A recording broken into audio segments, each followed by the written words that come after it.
Well, it is Thursday, and that means our veterinarian, Dr. Joe, is here to answer your online pet questions, and he has brought along a little friend today. This is Holland, and she is just very cute. She really is. She's about 10 weeks old, and she's kind of probably part border collie and part lab. Someone kind of found her just running along the roadside there, so we don't know of anyone else or anything. And we've had her for a couple of weeks. Nice little dog here. She really wants to play. She really is. She's what I call a middle of the packer. She's not too dominant, not too submissive, and just a good little dog. These are usually very smart dogs.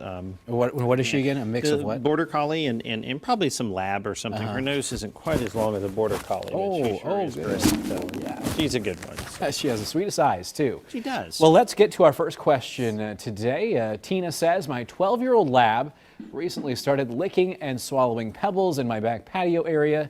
Why is he doing this, and should I be concerned? Well, he's a lab, I guess. Yeah. Well, I'm always concerned when an animal kind of swallows rocks. Those don't go through as easily. So I really do think you should contact your veterinarian.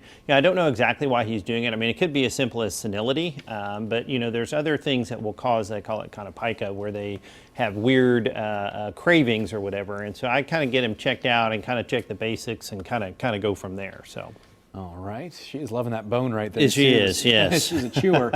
On to our next question from Mike. He says, I'm adopting a 12-month-old shepherd who recently underwent a splenectomy. Splenectomy, yes. Yes. Anyway, he says one of the short and long-term effects of surgery. So, splenectomies are pretty common. The spleen's an organ that stores blood and it participates in the immune system. So both those functions can be handled by the bone marrow alone.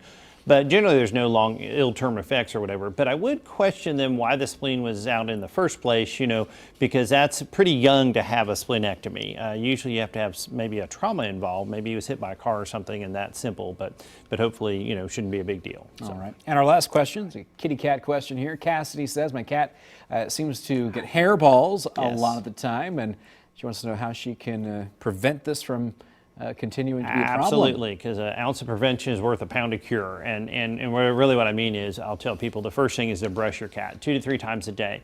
Because if that hair, if you don't have a chance to actually groom that hair, then it never gets there in the first place. There are hairball laxatives. There's food that contains the hairball laxative in it as well.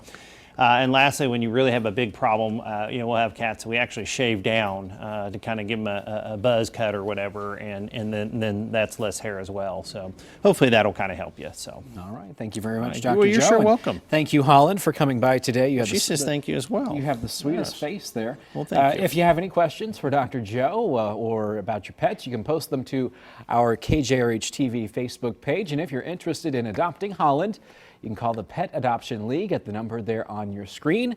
And to learn more also about the Heritage Veterinary Hospital or see other pets who might need homes, just go to our website, kjrh.com. Tonight.